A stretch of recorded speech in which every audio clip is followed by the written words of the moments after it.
Welcome back everybody. Today I want to do a bag review on my Crown2 60L bag. This is something that is obviously one of your big three when it comes to backpacking, and I think it's extremely important that you get a bag that not only is cost effective but something that will be versatile on the trail. And for me, I was looking for something a little bit lighter that wasn't going to absolutely break my bank. This bag, honestly, I don't think can be beat. Granite Gear isn't super popular, but I think that's just because they're a little bit smaller of a company and they're kind of hidden from your traditional bags like Osprey and other brands, etc. But this thing is awesome. I'm going to go through the specs, the general specs today on weight, functionality, things I really like about the bag, and things that I can see people maybe complaining about or saying, it could be better. But of course, you're going to have that with any bag. But once again, for an ultralight bag, this thing for the cost is pretty hard to beat. So let's get into it. So let's get into the specs. First off, this bag weighs 2.2 pounds, which for a bag is pretty light. I remember when I looked at this bag in the REI flagship store in Denver, there was a ton to choose from, and I really didn't find anything that was less than 3.5 pounds besides some of the hyperlight bags they had. Granted, those bags cost nearly 3 times as much as this one. So for 2.2 pounds, it caught my eye, and the worker there was a huge fan of Granite Gear himself. So he really sold me on this bag. But I've used it for a few hundred miles now, and I can tell you that it does what it's supposed to do. So it coming in at 2.2 pounds, it has a DWR material on mostly all the bag. So it's going to be water resistant, but it's not going to be technically waterproof. And I think to be waterproof, it has to be submerged for X amount of time. And this thing will do what it needs to do, especially if you have a pack cover and you get rained on. So I like the fact that it's got that material to keep it water resistant. And on top of that, you can get this bag even lighter if you want to. It has an actual lid right here that I keep on, but this lid is 2.8 ounces and it can be removed. And on top of that, it has a polypropylene frame in the back here that weighs an additional 7 ounces. However, if you want that rigidity and your bag is a little bit heavier than the average super ultralight, thru hiker, you probably want to keep this in. I keep mine in. It keeps that rigidity of your back and gives you a better posture and just makes you feel more supported when you're toting around the weight. And I think that overall, if you want to have this bag only be 2.2 ounces, have the lid and the rigidity of the back, that's still pretty light. Plus, you can get it down even lighter with basically 9.5 ounces gone if you just remove the back and the lid. So something to think about there as well. Another cool spec about this bag is they have this vapor cooling system, as they call it, where there's kind of there's a mesh back, and you'll find that's very popular with any bag. But the mesh backing plus like these pockets of airflow that come through will just allow your back not to get so sweaty and you won't feel so drenched.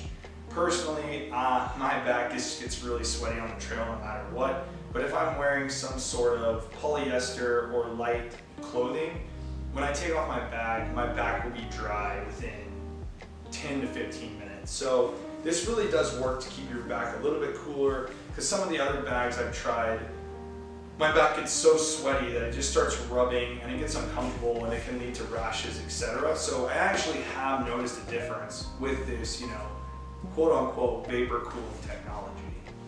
Okay, let's talk about the lid as well, because I think people instinctively go, oh cool, I can remove the lid for 3 ounces, that's great. But really, for 3 ounces, this thing is pretty big and it's very handy. You can see that it's pretty big. I can stick my entire hand in it, slide it back and forth, and I keep quick access items here as well because they stay on the top of your pack. So once again, that weight is in a good spot. And if you fill up your hip belt with filming equipment or snacks or whatever might be in there, this is a good spot. You could even put your rain jacket in here because this is that DWR material that will really help keep the rain out and give you a chance to throw everything on conveniently. So you don't have to put a bunch of heavy stuff in this lid, but it is a really, really convenient pocket that just gives you even more space than this bag already has to offer. Another thing I really like about this bag is you can actually use the hip pockets. I can keep my GoPro in here, I can keep snacks in here, and actually find it accessible when I'm hiking. I've heard a lot of people complain about their bags not having accessible hip pockets and then just kind of being there and not even being utilized, but with this one, I assure you, if you fit the pack properly, it will be super convenient when you're hiking because you can grab snacks, whatever you like, and just put them back in this hip pocket.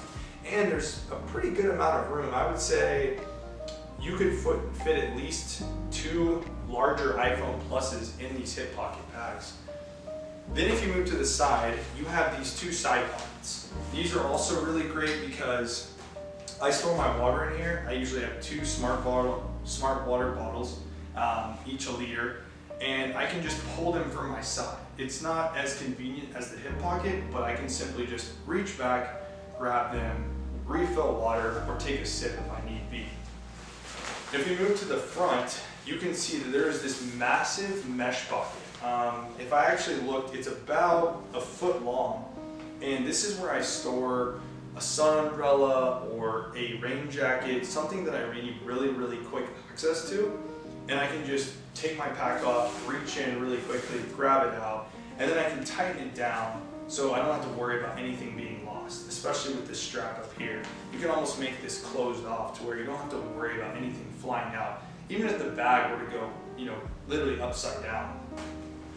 And then if we move inside the bag, you can actually see that it's got a huge storage area. I mean, if you're looking at this thing from this angle, there is no way you cannot fit everything you need in here.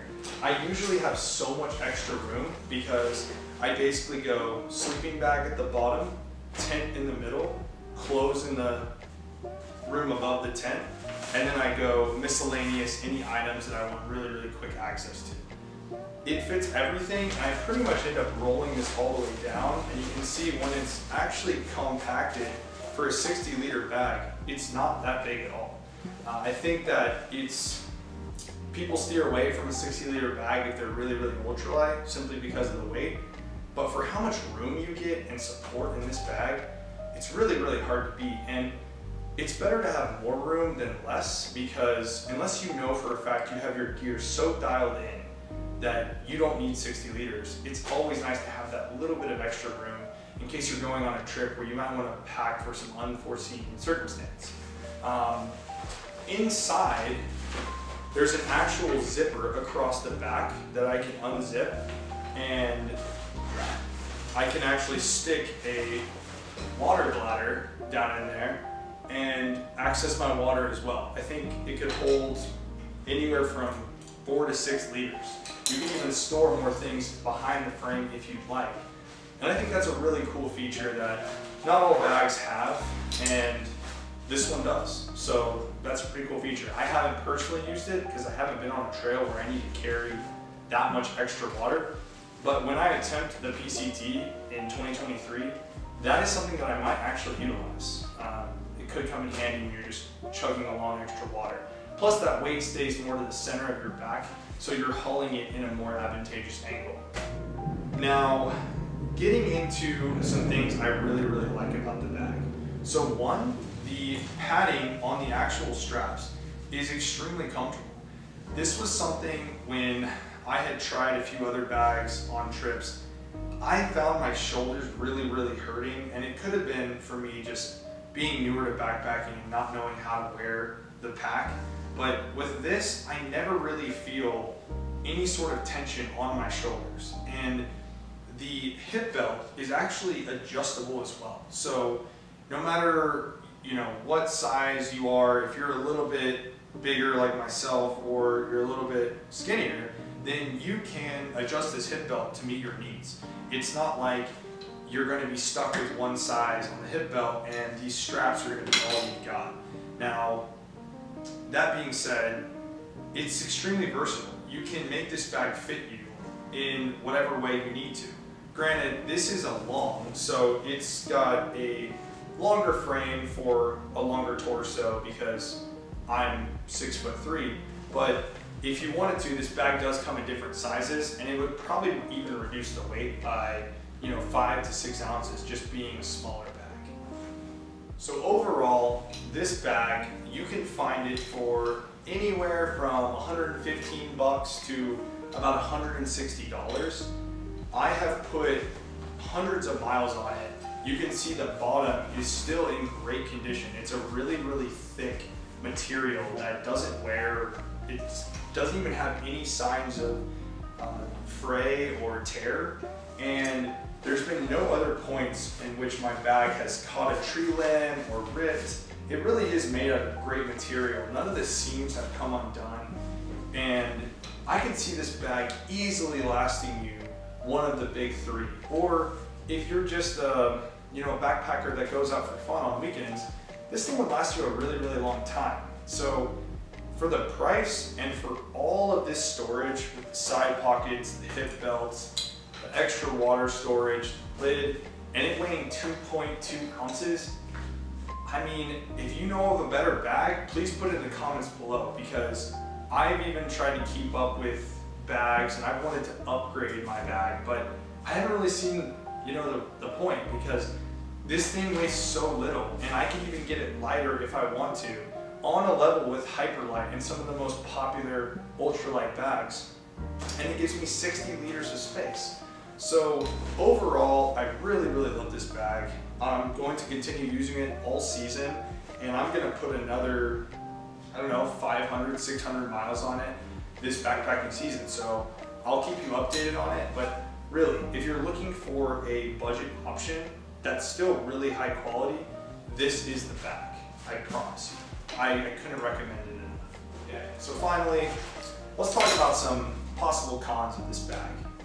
One being that some people might say 60 liters is just way too much for me. And you know what? I think that comes down to personal preference. For me, it doesn't really matter, because the actual height of this bag is maybe 2.5 feet, and I'm a longer torso person, so it fits on me perfect. And if I don't use all the space, then I just simply roll this thing down and it gets real nice and compact. So for me, that's a con that I can see people pointing out. Like, I just don't need that much space. I've got my gear dialed in.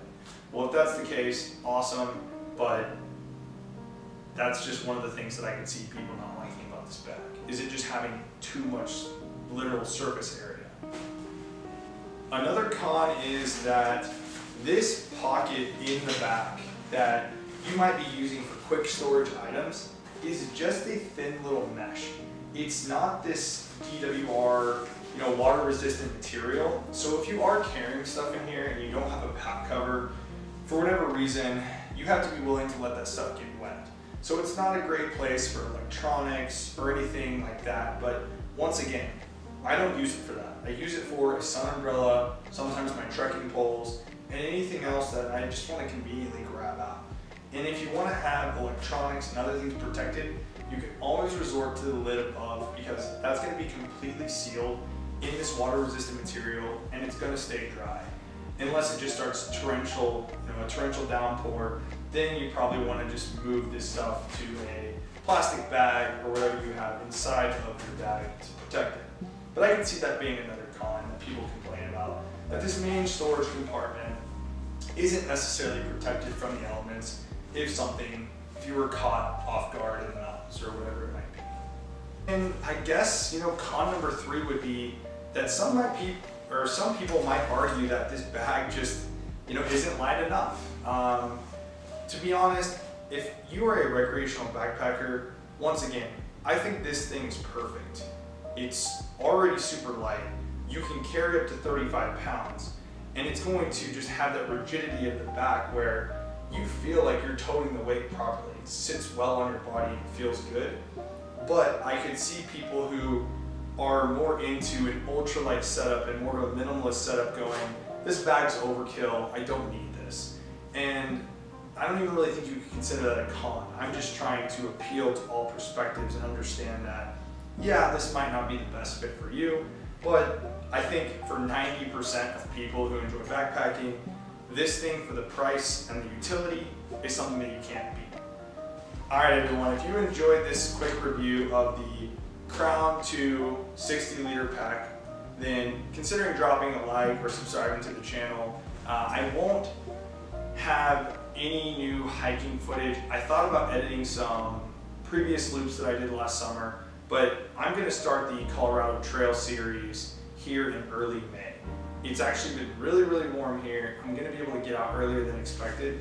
So stay tuned for that, because I'm going to start trying to knock out about 50 miles every weekend and just section hike the entire thing. Because unfortunately, yes, I'm still employed and I do have a job during the weekdays, but those episodes will be coming soon, and I appreciate you guys watching as always. Until the next time.